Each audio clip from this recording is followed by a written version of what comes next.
Let's start with recent developments at your organization in last 1 year.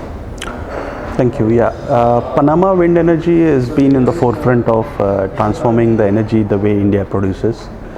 We are an IPP backed up by strong promoters, which are Indo-Magnus from India, run by Mr. Sameer Ladkar, and Barclay Energy, Renewable Energy Asia Fund.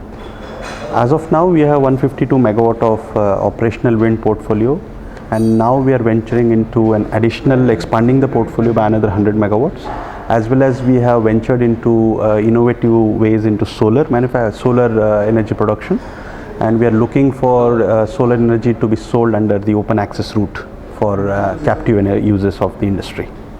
Okay. So as a developer, what key challenges do you face today?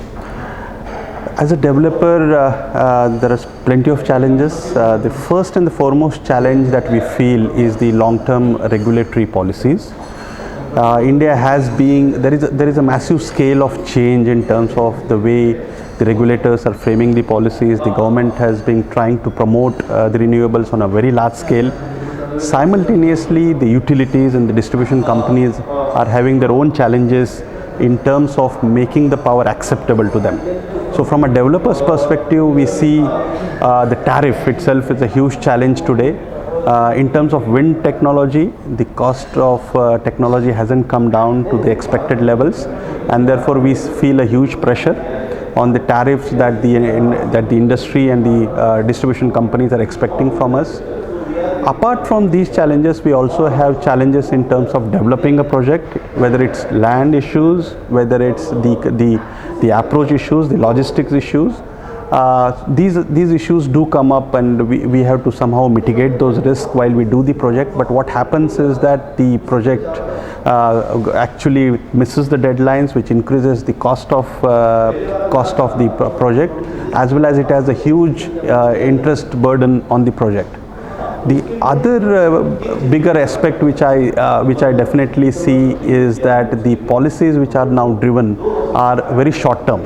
We need to have very long term policies that will allow the investors to really come in and do good renewable energy projects. India has seen a lot of investments, a lot of foreign direct investments, but of late, due to the various uncertainties around signing PPAs, getting delays from the revenue realization, few of the states are today considered as risky states, and therefore the investments have dried down into the country. And if this continues, there is a huge challenge for all of us, the investment committee as well, to see and pursue how this risk will proceed, and somehow the Indian government and the regulators have to see and mitigate this risk. Okay. So how will competitive bidding will impact development of wind projects? Yeah, the competitive bidding process has really seen, if we take the other technology into consideration, solar, so it has been a massive success for the government of India, and the government of India is now trying to replicate the same competitive bidding in wind. I see the competitive bidding is here going to stay. Developers are getting prepared for that. Through this mechanism, we all expect a fair price will be derived, not only on tariffs, but also the main factor, which is the project cost in terms of the technology cost or the turbine cost, will also try to adjust and adapt itself to the market conditions.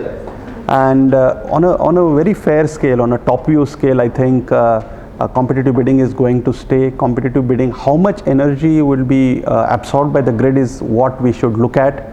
The first 1000 megawatt tender is now expected to be in place very soon. The success of that particular bidding process will determine the way ahead. I think we as developers are all prepared to accept that challenge and see and actually assist the government in making wind affordable. So I personally feel this is going to be a path breaker in terms of the wind power going forward. Okay. And how can we improve reliability, availability and efficiency of wind farm? Yeah, good question. Actually, wind farm, if you look from an IPP perspective, today there are challenges in terms of the technology itself. Technology has been growing. There are a lot of changes happening. there is a huge pressure on the cost, as I put before, because of the tariffs that are being seen very attractive today. So when we consider all these parameters, we have to ensure that the expense for a project to make a particular unit getting produced has its own repercussions, has to be very cost competitive. Simultaneously, you have to ensure that reliability is there, your turbine is effectively managed and efficiently it produces, the energy conversion happens in a very efficient way. So data, today's domain, actually today's world is all on IT. We have to get the best of the tools from in practice, so that the entire data is effectively managed in terms of the analytical tools. We have to analyze the entire machine performance.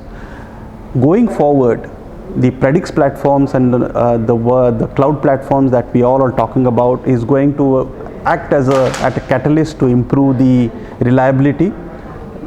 There are service providers who are going to who are offering these solutions. One thing which is very important for this to happen is how transparent the turbine operator is, how transparent the turbine manufacturer is in order to share the data, because the more and more data you get and you allow the analytical software to throw out the problems in terms of the machine, that is going to feed the O&M operator to actually correct itself, and that feedback mechanism is going to improve the reliability of the machine, and due to that the plant load factors are going to get improved. Not only generation, but the downtime is going to come down. Therefore, effectively you are actually producing and enhancing the turbine performance. That itself is going to relate into reliability, the maintainability of the machine, and that will be the key success of all wind power projects in future. Any message you would like to give to the wind industry? I think I always say that we are in an industry where the consumer, there are not many consumers. The distribution utility is our consumer, our customer. So the wind industry has to adapt itself that their own product is accepted by the utility. The acceptability criteria of utility may be, apart from the different quality parameters, it is cost. So we have to be cost competitive. We have to utilize different means and techniques to enhance our production, reduce our cost, and therefore the cost per kilowatt hour of our production is going to be the key, and we all should be prepared for that. And with open hands, we should accept this challenge and get ready for this. Okay, thank you so much. Thank you. So much. The time was